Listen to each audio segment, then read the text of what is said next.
Hola hermanos, el día de hoy 17 de septiembre del 2022 es sábado de la 24ª semana del tiempo ordinario. Se nos termina la semana 24 de este tiempo ordinario de este año. Ya, imagínense ustedes, ya mañana semana 25.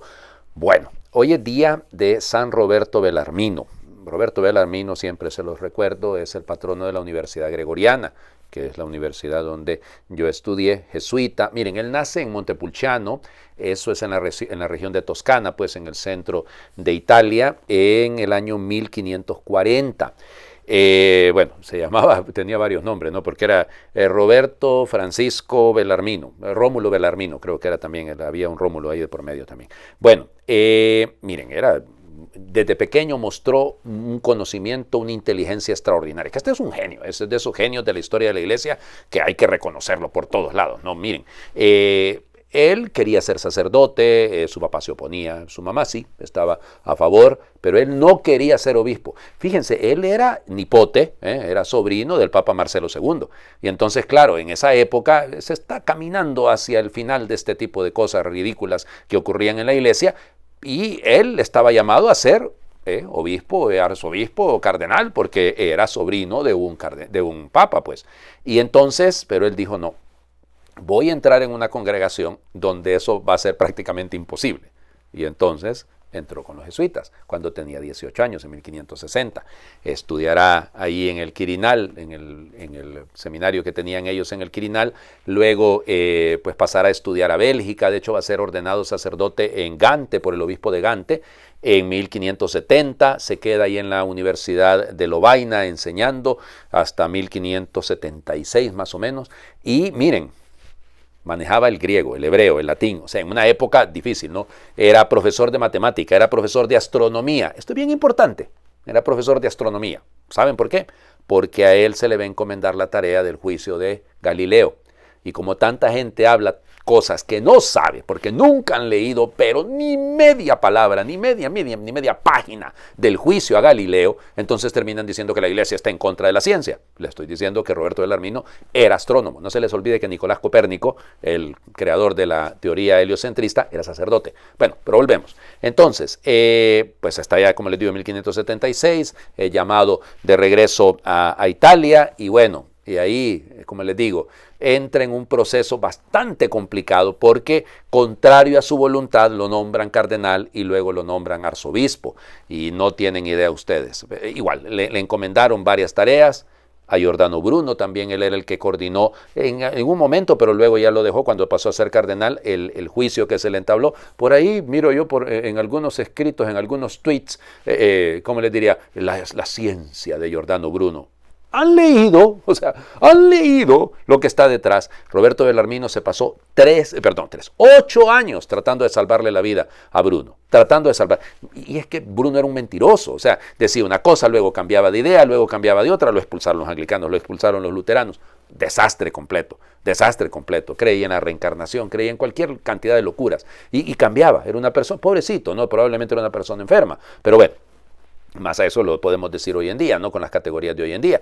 Pero era eso, era un mentiroso compulsivo. Y entonces, claro, se caía en mucho error. Bruno trató de salvarle la vida, pero al final no se pudo. Miren, Belarmino quiso salvarle la vida a Bruno, pero no se pudo.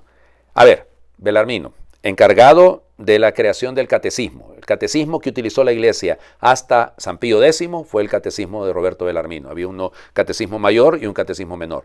Fue el responsable de revisar la traducción de la Vúlgata de San Jerónimo. O sea que lo que ustedes leen, a veces la gente dice eso, ¿no? Cuando leen en misa, padre, ¿por qué los textos que se leen en misa en los leccionarios no son iguales que los que tengo en la Biblia? Porque se sigue por mandato del Concilio de Trento la traducción oficial de la Vúlgata. Entonces es la que se utiliza en los leccionarios, que no es la misma de las traducciones en las Biblias. En fin, ya les digo, miren, un personaje extraordinario. Ella, como se lo señalo, en 1621 fue nombrado primero cardenal y luego arzobispo. Bueno, miren, hará un trabajo, ¿para qué, verdad? Un trabajo extraordinario, colaborador con los santos padres. Se dice, hay por ahí las ideas de que a él lo habían elegido papa y él no aceptó. Hubiera sido el primer jesuita, cardenal, papa. ¿Se acuerdan de uno? Sí, exactamente, él, Jorge Mario Bergoglio. Papa Francisco. Y de hecho, fíjense que el Papa Francisco tenía, antes de ser ordenado, de ser elegido Papa, él tenía el título de San Roberto Bellarmino. Sí, el Papa Juan Pablo II le había dado ese título, siendo él jesuita, le había entregado el título de San Roberto Bellarmino. Bueno, fue beatificado beatificado y canonizado por el Papa San Pío XI. ¿De acuerdo? Y eso fue en 1923 la beatificación y en 1930 la canonización. Y luego, más adelante, va a ser declarado doctor de la Iglesia. Doctor de la Iglesia. Por favor, ya les digo, o sea, estamos frente a uno de los más grandes teólogos de la historia. Su libro de apologética, para defender la doctrina de la Iglesia, le tenían miedo los protestantes. Le tenían miedo porque ahí estaba en 4 volúmenes todas las respuestas. Vengan, lean. A ver qué es lo que cree la Iglesia y qué es lo que suponen que cree. Dios mío, me tardé bastante hablando de Roberto Bellarmino, pero necesitamos muchos Roberto Bellarminos en nuestra Iglesia. Personas que sepan defender la fe y que tengan la sabiduría suficiente, el criterio suficiente de ayudar. Muy amigo de Galileo. Les recuerdo que Galileo murió en su cama.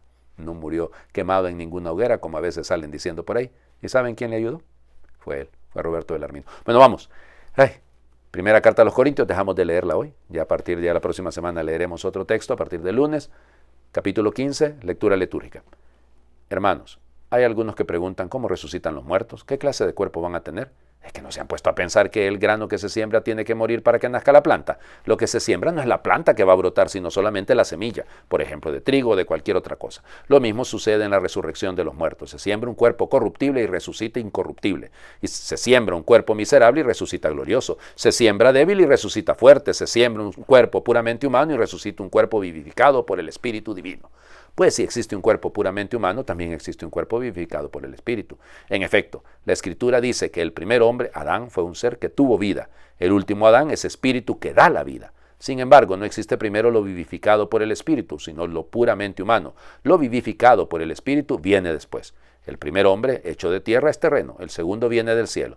Como fue el hombre terreno, así son los hombres terrenos. Como es el hombre celestial, así serán los celestiales. Y del mismo modo que fuimos semejantes al hombre terreno, seremos también semejantes al hombre celestial. Palabra de Dios. Te alabamos, Señor. Las explicaciones de Pablo, ¿no? Siempre con esa lógica, ¿no? Bueno, se siembra la semilla, pero no se siembra la planta, dice. O sea, hay una realidad superior, hay una realidad que no la podemos ver, que no la podemos palpar inmediatamente. Este cuerpo terreno, el cuerpo de Adán, siguiendo ¿cómo les diría? Este modelo, este tipo que es el adámico, ahora ve el tipo, el cuerpo espiritual, que es el del Cristo. El de Cristo, que es una realidad superior. Siendo hombre, claro, Pablo no está negando la humanidad de Cristo, sino lo que está diciendo que por su resurrección nos hace vivir en una realidad completamente distinta. Se siembra un cuerpo corruptible, resucita incorruptible. Se siembra un cuerpo miserable, resucita glorioso. Qué belleza, ¿no? ¿Ya? Se siembra débil, resucita fuerte. Nuestra esperanza, ¿dónde está puesta? No, ay, Padre, pero es que ¿cómo vamos a saberlo si nadie ha muerto y ha resucitado? Y entonces, ¿en quién creemos? Oigan, claro que hay uno que murió y resucitó, se llama Cristo, se llama Jesús de Nazaret. Así que ¿por qué vamos a dudar de eso? ¿Se acuerdan de los testimonios que hemos escuchado en los días anteriores, ¿no? Que se le apareció a más de 500 hermanos? Bueno, ahí tienen ustedes. Vamos, yo hoy me estoy tardando un poquitín y discúlpenme. El Evangelio es un poquito extenso, porque es la parábola y la explicación de la parábola del sembrador. Entonces, Lucas, capítulo 8, versículos del 4 al 15. En aquel tiempo mucha gente se había reunido alrededor de Jesús, y al ir pasando por los pueblos otros más se le unían. Entonces les dijo esta parábola: salió un sembrador a sembrar su semilla. Al ir sembrando, unos granos cayeron en el camino, la gente los pisó y los pájaros se los comieron. Otros cayeron en terreno pedregoso y al brotar se secaron por falta de humedad. Otros cayeron entre espinos y al crecer estos los ahogaron. Los demás cayeron en tierra buena, crecieron y produjeron el 100 por 1. Dicho esto, exclamó: el que tenga oídos para oír, que oiga. Entonces le preguntaron los discípulos: ¿qué significa esta parábola? Y él les respondió: a ustedes se les ha concedido conocer claramente los secretos del reino de Dios. En cambio, a los demás solo en parábolas, para que viendo no vean y oyendo no entiendan. La parábola significa esto: la semilla es la palabra de Dios. Lo que cayó en el camino representa a los que escuchan la palabra, pero luego viene el diablo y se la lleva de sus corazones, para que no crean ni se salven. Lo que cayó en terreno pedregoso representa a los que al escuchar la palabra la reciben con alegría, pero no tienen raíz. Son los que por algún tiempo creen, pero en el momento de la prueba fallan. Lo que cayó Entre espinos representa a los que escuchan la palabra, pero con los afanes, riquezas y placeres de la vida se van ahogando y no dan fruto. Lo que cayó en tierra buena representa a los que escuchan la palabra, la conservan en un corazón bueno y bien dispuesto, y dan fruto por su constancia. Palabra del Señor. Gloria a ti, Señor Jesús. Yo siempre que leo este texto, y nos toca lógicamente todos los sábados de la 24ª semana de cada año, yo siempre les digo lo mismo. Oigan, ¿y para qué la voy a explicar si ya la explicó Jesús? O sea, si ya la parábola está explicada. Solo siempre conviene repetir dos cositas y dos cosas que hay que señalar. El sembrador y la semilla. ¿Ok? El sembrador es Él. Es decir, no podemos dudar de que la calidad de la semilla salida de las manos de este sembrador sea la mejor posible. La palabra de Dios tiene fuerza en sí misma. La palabra de Dios, se siembra un cuerpo corruptible, se cosecha uno incorruptible. Bueno, la fuerza de la palabra de Dios no hay que dudarla. Lo que cambia todo, lo que hace cambiar la acción del sembrador y la fuerza de la semilla, somos nosotros. Ese es el problema.